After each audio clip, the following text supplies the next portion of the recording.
আজকে আমাদের এখানে হাটবার, প্রতি হাটবারেই আমি বাজারে যাই, আমার ভীষণ ভালো লাগে বাজার করতে।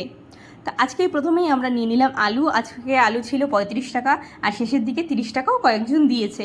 তারপরে নিয়ে নিলাম কলা, তারপরে নিয়ে নিলাম বেগুন। এখন এই বর্ষা পড়ে বেগুনের দামটা প্রচুর, 500 বোধহয় 40 টাকা করে নিয়েছিল।